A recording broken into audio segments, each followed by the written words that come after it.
कल बताए थे रेजिस्टेंस कि रेजिस्टेंस कितने तरह का होता है। तो बोल रहे थे रेजिस्टेंस मेनली दो तरह का होता है, एक कार्बन और दूसरा वायर। कार्बन रेजिस्टेंस में तो कलर कोड याद रखना था तुमको, और वायर में था R equal to rho L by, है ना। अब इसमें तीन तरह का क्वेश्चन बनेगा, आज फिनिश कर देंगे इसको। फर्स्ट हो गया कि जैसे ये अगर कोई कंडक्टर है और इसका लेंथ दिया हुआ है L, एरिया दिया हुआ A, किसका है ये? कॉपर का।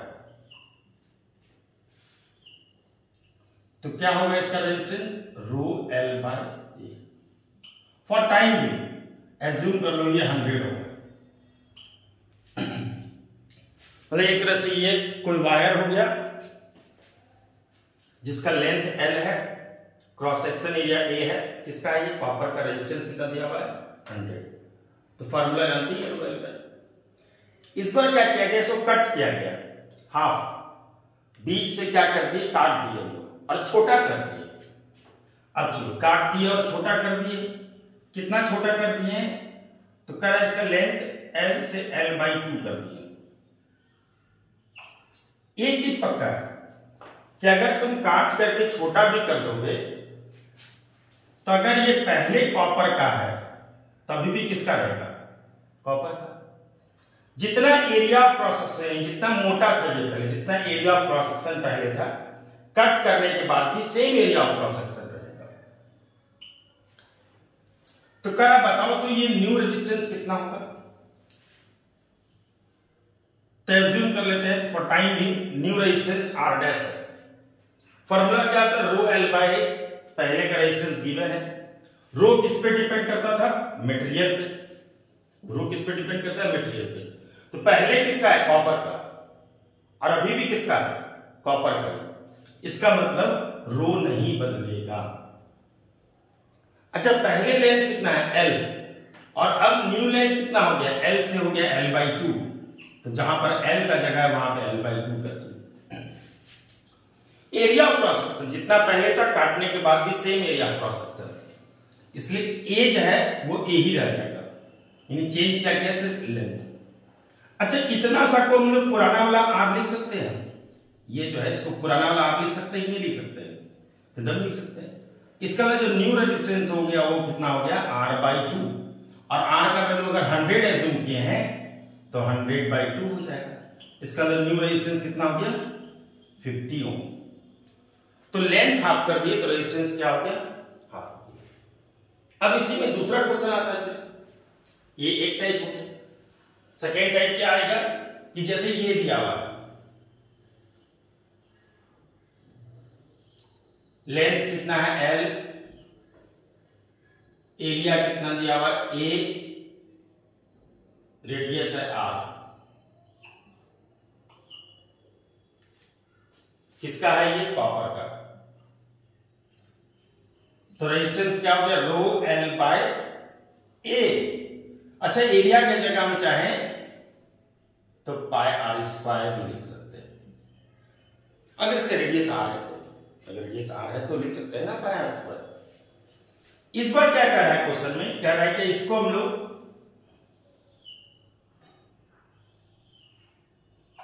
पतला कर दिए, घस करके, फाइलिंग बोलते हैं, और रेडियस कितना कर दिए? R से R बाई 2, जबकि लंबाई वही रखे हैं। यानी एक तरह से तुम देख लो, पिछले बार क्या किए थे? लास्ट यहां पे ऐसे कट किए थे। इस बार क्या किया? फाइलिंग। फाइलिंग मतलब रेती से घसना, या कोई भी, है ना, घस करके ऐसे घस रहे हैं, इस तरह से, है ना, इस तरह से घस रहे हैं और इसको धीरे धीरे करके पतला कर दिया। देखो, अगर इस तरह से तुम फाइलिंग करोगे तो ये तो पक्का है कि लेंथ तो ऐसे चीज रहेगा, लेकिन पतला होता जाएगा। तो ये क्या हो गया? पहले से कम हो गया रेडियस इसका। पहले रेडियस कितना था? R, अब कितना रेडियस? R by 2। तो कह रहा बताओ तो न्यू रेजिस्टेंस क्या होगा? तो एज्यूम कर लो R डैश। अच्छा, रो किस पे डिपेंड करता है? मटेरियल पे। अगर पहले कॉपर का है तो अगर फाइलिंग करेंगे तो अभी भी किसका रहेगा? कॉपर का, यानी रो तो नहीं चेंज करेगा। लेंथ अगर L है तो अभी भी लेंथ कितना रहेगा, एल ही रहेगा। एरिया कितना हो जाएगा, तो एरिया जो है वो कम हो जाएगा। एरिया का फॉर्मूला क्या होता है, पाई आर स्क्वायर, लेकिन आर की जगह क्या हो गया, आर बाई 2 हो गया। पहले आर स्क्वायर था क्योंकि रेडियस आर था, अब आर बाई 2 हो जाएगा क्योंकि रेडियस आर बाई 2 हो गया। तो अब कितना हो जाएगा, rho L by pi r square divided by 4, r square by 4, और ये 4 चला गया ऊपर, और इसको हम लोग पुराना वाला आर लिख सकते हैं। देखो तो तुम, इसका मतलब जो न्यू रेजिस्टेंस हो गया वो 4 टाइम्स प्रीवियस रेजिस्टेंस हो गया। और अगर पहले के रेजिस्टेंस को अगर 100 एज्यूम करते हैं फॉर टाइम भी, तो न्यू रेजिस्टेंस हो जाएगा 4 into 100, दैट इज 400 ओम। तो एक हो गया लेंथ को कट करके, एक हो गया एरिया को डिक्रीज करके। तो इसमें क्या हो रहा है, अमाउंट को कम करके कर रहे हैं। अब आता है इसमें एक और टाइप का क्वेश्चन रहता है, उसको भी करते हैं हम लोग, है ना। तो ये हो गया मेनली 3 टाइप्स का क्वेश्चन बनता है। वैसे क्वेश्चन तो कई सारा बन सकता है ना। और जो जैसे थोड़ा सा आगे बढ़ेंगे तो फिर लाइव क्लास लेकर के इसका सारा डाउट भी क्लियर करेंगे, है? क्योंकि डाउट क्लास जो है वो लाइव लेकर के एक बार फिर से कंप्लीट करेंगे इसको, है ना। तो डाउट क्लास में जितना पूछना है पूछना, है ना।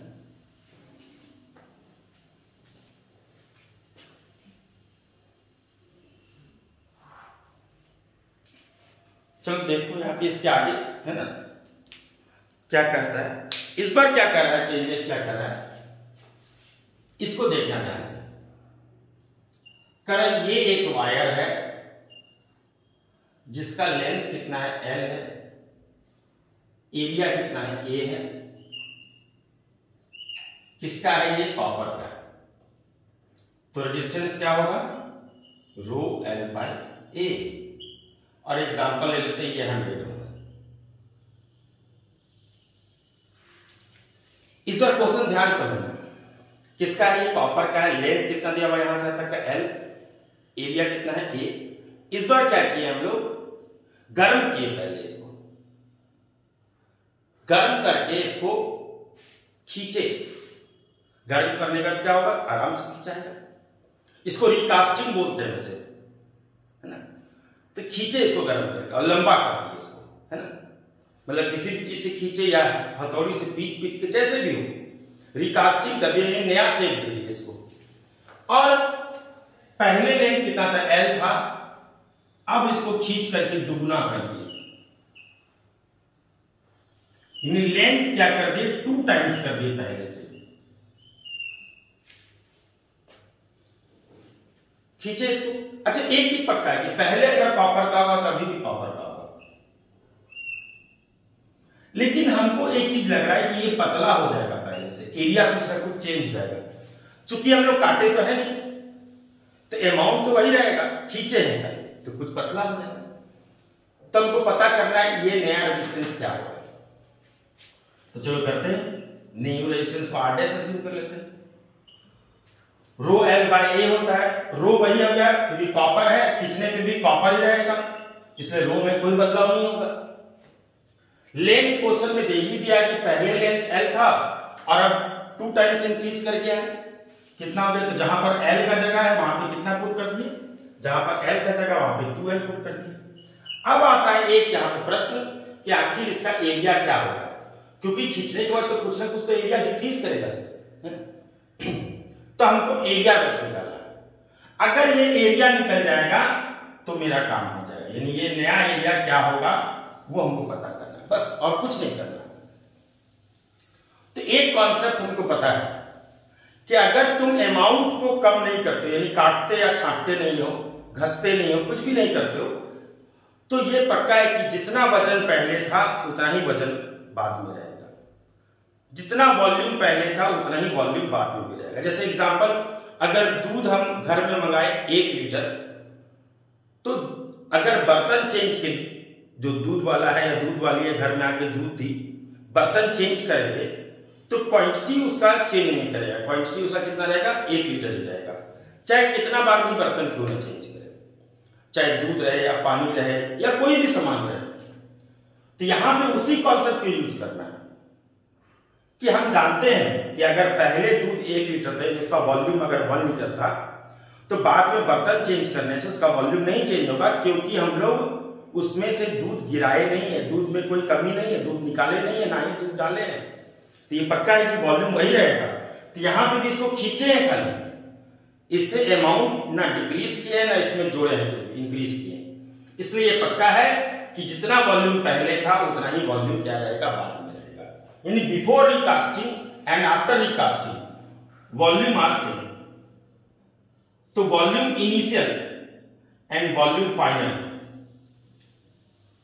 ये सेम होगा, जितना पहले वॉल्यूम था उतना ही बाद में वॉल्यूम होगा।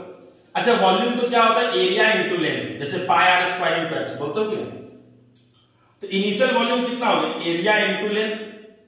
अब फाइनल वॉल्यूम क्या होगा, ए डैश इंटू 2l, क्योंकि एरिया ए डैश है और लंबाई कितना है 2l, यही ए डैश तो निकालना है हमको।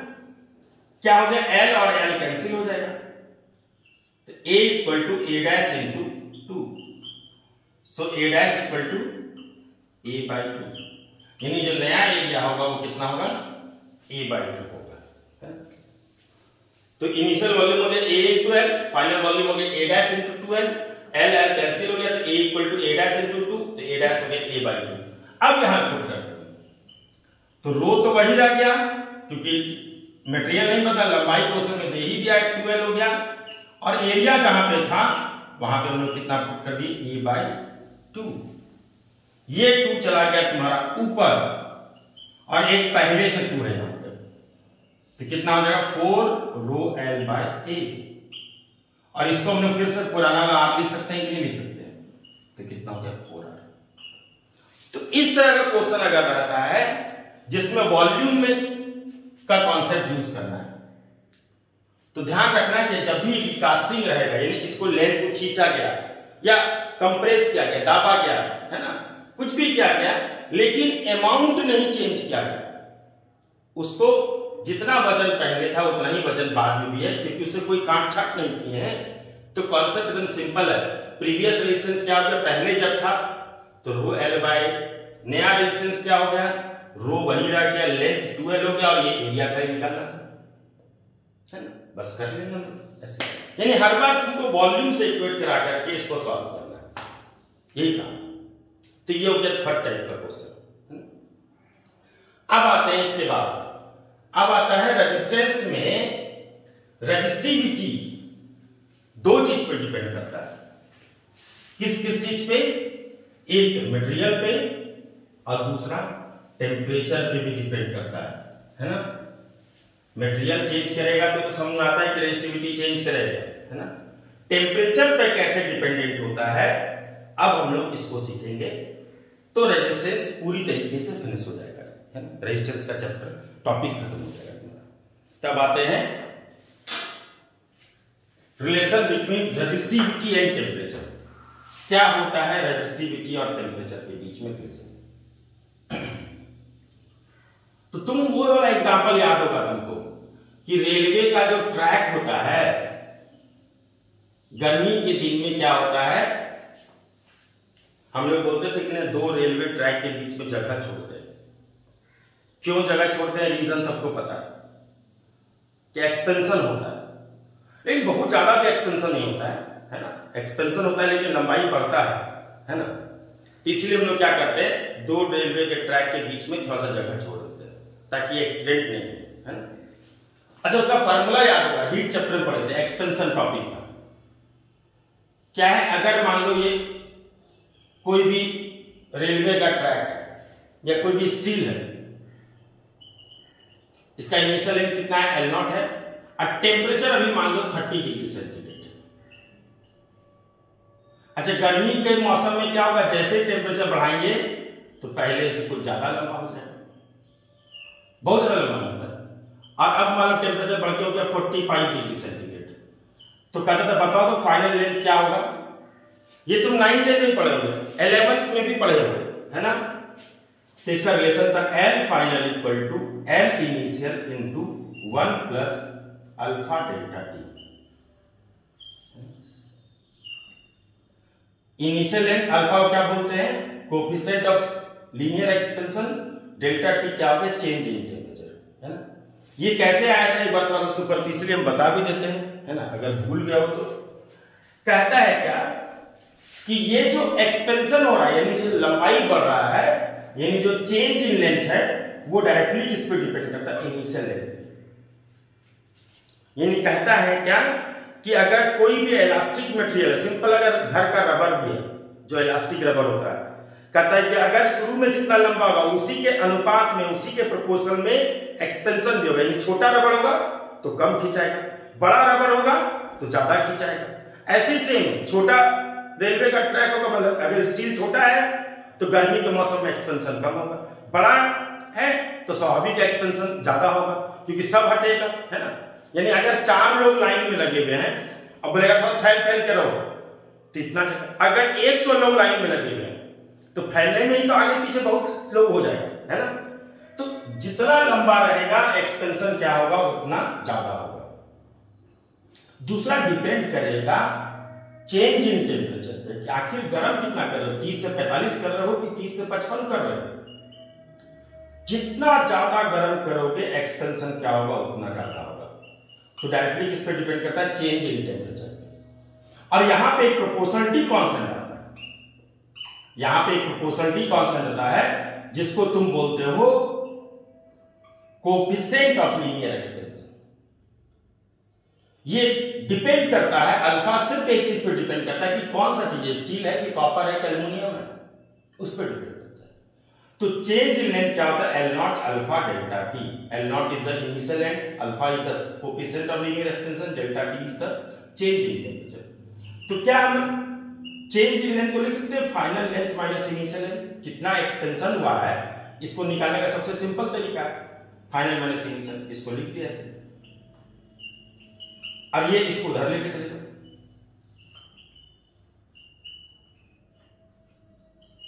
और L नॉट कॉमन भी ले।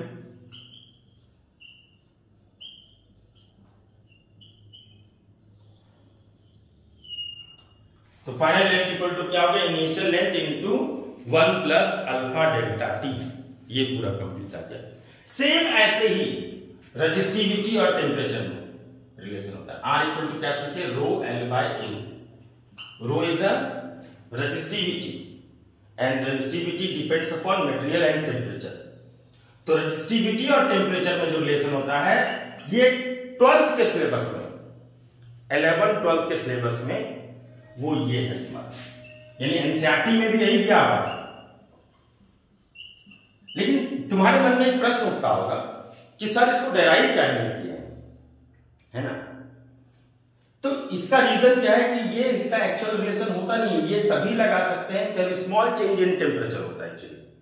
लेकिन 11-12 के सिलेबस में यही तुमको जानना है। लेकिन अगर तुम हायर स्टडी पढ़ना स्टार्ट कर दोगे इसके बाद 12th के बाद, तो फिर वहां पे तुमको दिखने लगेगा कि ऑरिजिनल रिलेशन, जैसे हम बताए थे ना 11th में कि F इक्वल टू ma जो होता है वो तुम 9th से पढ़ के आए न्यूटन्स लॉ। लेकिन जैसे 11th में आया तो बोले नहीं F equal to ma Newton's law नहीं है, F equal to dp by dt Newton's law है ना, the rate of change of linear momentum, और वहां से डेरिवेशन अलग आके आ गया।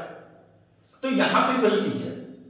लेकिन तुम निश्चिंत रहो, तुमसे कभी भी कोई भी एग्जाम चाहे +2 हो या नीट हो, तुमको यही फॉर्मूला यूज करना है क्योंकि एनसीईआरटी में यही यूज है। इसका डेरिवेशन इसलिए नहीं है क्योंकि ये इसका एक्चुअल फॉर्मूला ही नहीं है, ये limitation small change in temperature के लिए। हम वैसे तुमको अभी थोड़ा देर में बता भी देंगे कि इसका एक्चुअल फॉर्मूला क्या होता है। तो rho final equal to rho initial into 1 plus alpha delta T, just like इसी की तरह है जैसा यहाँ पे है, एकदम सेम टू सेम, देख लो है ना। लेकिन इस अल्फा को क्या बोलते हैं, इस अल्फा को बोलते हैं कोएफिशिएंट ऑफ रेजिस्टिविटी। क्या बोलते हैं इसको, कोएफिशिएंट ऑफ रेजिस्टिविटी, है ना।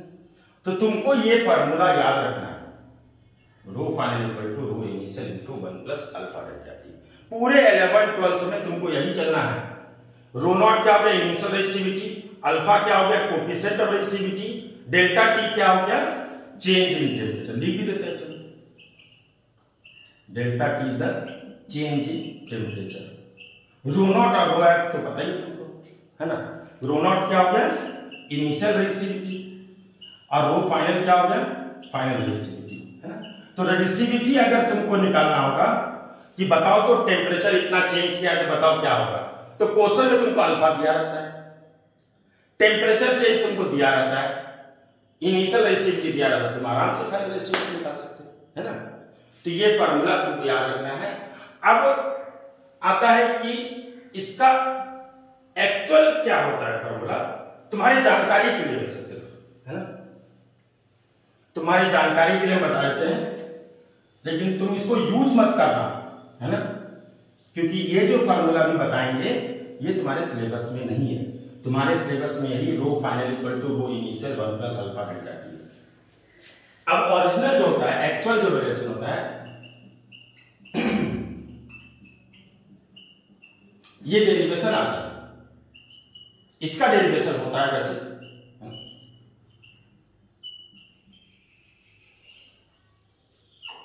ये होता है,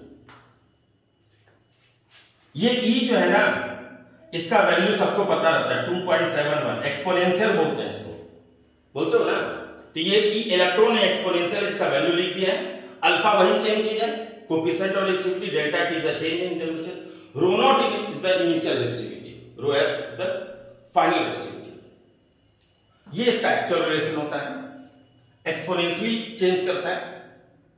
अब इसमें कुछ एक चीज आता है, कोएफिशिएंट ऑफ रेजिस्टिविटी, है ना,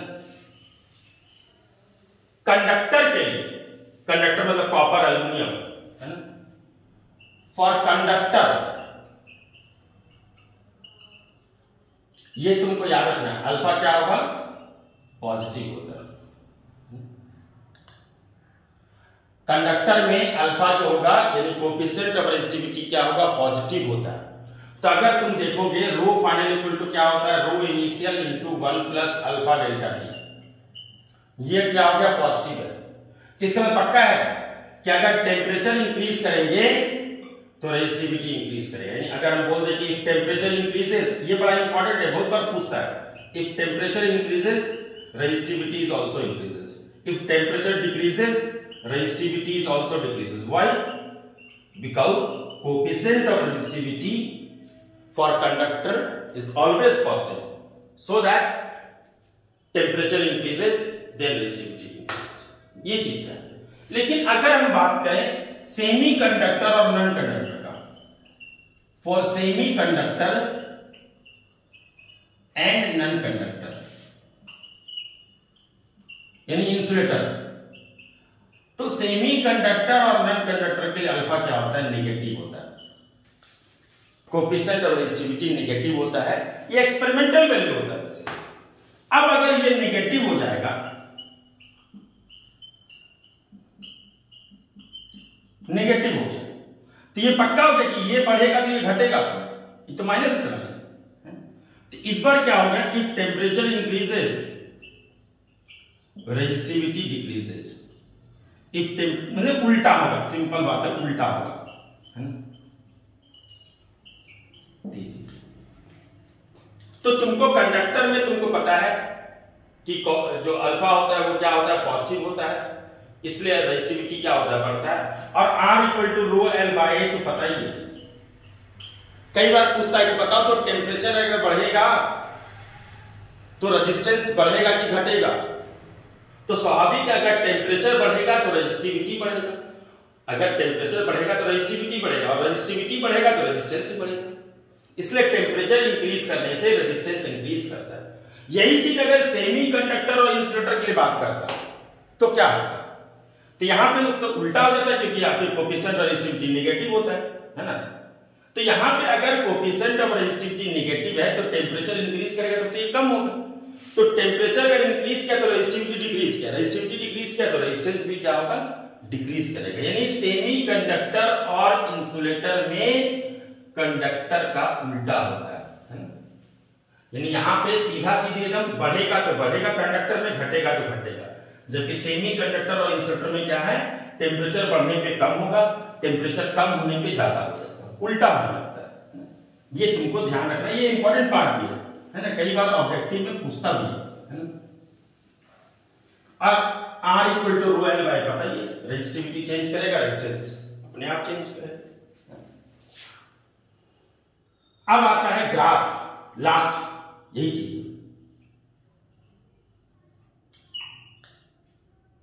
रेजिस्टिविटी और टेम्परेचर के बीच में ग्राफ कैसा होगा। 2 मिनट ध्यान देना, हम तुमको एक्चुअल रिलेशन इसलिए बता रहे हैं क्योंकि एनसीईआरटी ने क्या किया है, देखो एनसीईआरटी गलत कभी नहीं हो सकता, ये तुम निश्चिंत रहो, टीचर भले गलत हो जाएगा, एनसीईआरटी गलत नहीं होगा। तो टेम्परेचर अगर इंक्रीज करेगा तो रेजिस्टिविटी क्या होगा, इंक्रीज करेगा। हम बात कर रहे हैं कंडक्टर का, तो एनसीईआरटी ने ग्राफ बनाया है ऐसा, है ना, एकदम सही ग्राफ है क्योंकि वो इसको फॉलो करके बनाया, एक्सपोनेंशियल ग्राफ इसी तरह से होगा। और अगर सेमीकंडक्टर की बात करेंगे, अगर सेमीकंडक्टर की बात करेंगे तब तो अल्फा नेगेटिव होता है इसमें, तो क्या होगा, इंक्रीज करेगा, क्या होगा, डिक्रीजिंग होता है। तो ग्राफ कैसा है, तो ये किसके लिए हो गया, फॉर सेमीकंडक्टर और नॉन कंडक्टर भी, है ना, दोनों के लिए ये चीज। तो एनसीईआरटी में एक ग्राफ ऐसा है, एक ग्राफ ऐसा है और एक ग्राफ ऐसा ही बनाया है। अब देखो, तो अगर इससे तुम ग्राफ बनाओगे तो कैसा बनाओगे, हमको रेजिस्टिविटी वर्सेस टेम्परेचर का ग्राफ चाहिए। अब जो हम क्या बोले, 12th के सिलेबस में तुमको यही ध्यान रखना है, इसको देखना तक नहीं है, खाली ग्राफ तुमको याद रखना है। यानी अगर तुमसे रेजिस्टिविटी और टेम्परेचर के बीच में ग्राफ पूछेगा तो तुमको ग्राफ ये वाला भी ध्यान रखना है, ये वाला भी ध्यान रखना है, और जो अभी बता रहे वो भी ध्यान रखना है, क्योंकि तीनों ग्राफ एनसीईआरटी में दिया हुआ है। अब लेकिन कोई भी क्वेश्चन या कुछ भी रहेगा किसी से बनाएंगे, तो रेजिस्टिविटी और टेम्परेचर में हो गया ये रिलेशन, हम ग्राफ ड्रॉ करते हैं, इसको 2 मिनट अलग अलग कर देते हैं। ये किस एक्सिस में हो गया, वाई एक्सिस में हो गया, देख लो तुम। टेम्परेचर डिफरेंस किस एक्सिस में, एक्स एक्सिस में। ये चीज तो कांस्टेंट ही है, रो नॉट और अल्फा, ये भी कांस्टेंट हो गया। तो ग्राफ कैसा हो गया, Y equal to M X plus C का, तो ग्राफ ऐसा, और ये इसका इंटरसेप्ट हो गया रो नॉट। तो ये ग्राफ भी बना हुआ है, यानी 3 ग्राफ बना हुआ है एनसीईआरटी में, उन तीनों क्लियर कर दिए तुमको। ये ग्राफ जो बना हुआ है वो इस रिलेशन से फॉलो करते हुए बना है ना। नॉर्मली टेम्परेचर कम होता है या बढ़िया कंडक्टर होता है उसके लिए लगाते हैं हम लोग। ये इसका एक्चुअल हो गया, और ये सेमी कंडक्टर के लिए क्या होता है, अल्फा चूंकि नेगेटिव होता है इसलिए डिक्रीजिंग हो जाता है। तो रेजिस्टिविटी और टेम्परेचर के बीच में रिलेशन तुमको याद रखना है, ये वाला इसको बिल्कुल याद नहीं रखना है, सिर्फ ग्राफ याद रखना है। तो आज के क्लास में हम लोग रेजिस्टिविटी और टेम्परेचर के बीच में रिलेशन सीख लिए कि क्या होता है रेजिस्टिविटी और टेम्परेचर के बीच में रिलेशन। ग्राफ बहुत इंपॉर्टेंट है, जो 3 ग्राफ बताए हैं, है ना, ये तीनों ग्राफ बहुत इंपॉर्टेंट है। दूसरा क्या बोले कि अल्फा जो होता है वो ध्यान रखना है कि कंडक्टर में पॉजिटिव होता है, कोफिशिएंट ऑफ रेजिस्टिविटी बोलते हैं उसको, और सेमी कंडक्टर और इंसुलेटर में क्या होता है, नेगेटिव होता है ना। इसी कारण क्या होता है, टेम्परेचर इंक्रीज करने पे रेजिस्टेंस इंक्रीज।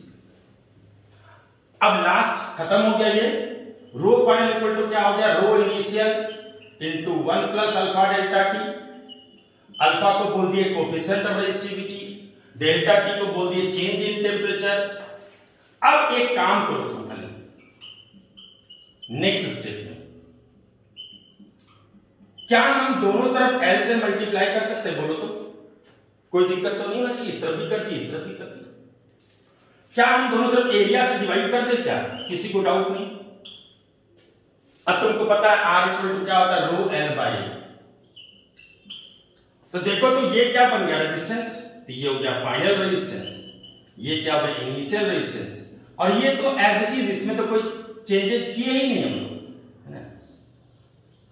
तो अगर रेजिस्टेंस और टेम्परेचर में रिलेशन पूछेगा तो ऊपर भी सेम हो।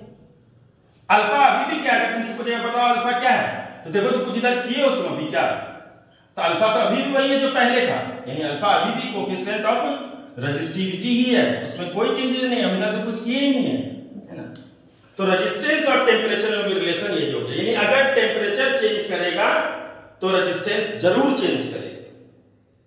और कंडक्टर में अल्फा क्या होता है, पॉजिटिव होता है, तो स्वाभाविक है अगर टेम्परेचर बढ़ेगा तो रेजिस्टेंस भी बढ़ेगा। लेकिन अगर सेमी कंडक्टर और इंसुलेटर में होता तो ये नेगेटिव होता है, तब उस केस में क्या होगा, टेम्परेचर अगर इंक्रीज करेगा तो रेजिस्टेंस डिक्रीज करेगा, टेम्परेचर डिक्रीज करेगा तो रेजिस्टेंस इंक्रीज करेगा। तो ये हो गया रेजिस्टेंस और टेम्परेचर के बीच में भी रिलेशन। फिनिश हो गया तुम्हारा ये रेजिस्टेंस टॉपिक। अब आता है नेक्स्ट ओम्स लॉ।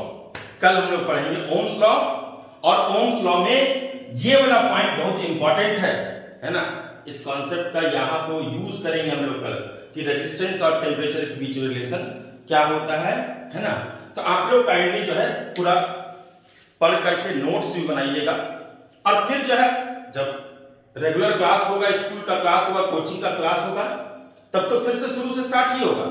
लेकिन फिर भी अभी आप लोग घर में नोट्स जरूर बनाइए, फिर बाद में जो है नोट्स ऑफलाइन में बनाएंगे, पढ़ते रहिए। न्यूमेरिकल के लिए हम अलग से क्लास लेंगे, लाइव क्लास लेंगे, है ना, वो हम बता देंगे आपको। अभी कुछ देर पढ़ाने दीजिए, कुछ देर पढ़ा करके अपने आप जब होगा हमको न्यूमेरिकल कराना होगा, कम से कम 10 दिन बाद हम अपने करा देंगे, है ना, पूरा कंप्लीट। ठीक है, चलिए ओके, थैंक यू। कल पढ़ेंगे ओम्स लॉ, है ना, ओके।